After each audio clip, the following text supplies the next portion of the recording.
his despair, he sought the Lord and his God and humbled himself greatly.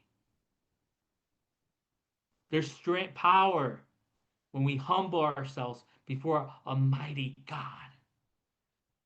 In prison, humiliation, and consequence. We see this, right?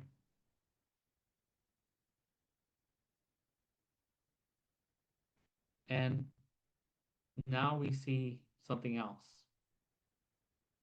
He humbled himself. Verse 13, the Lord was moved by his entreaty.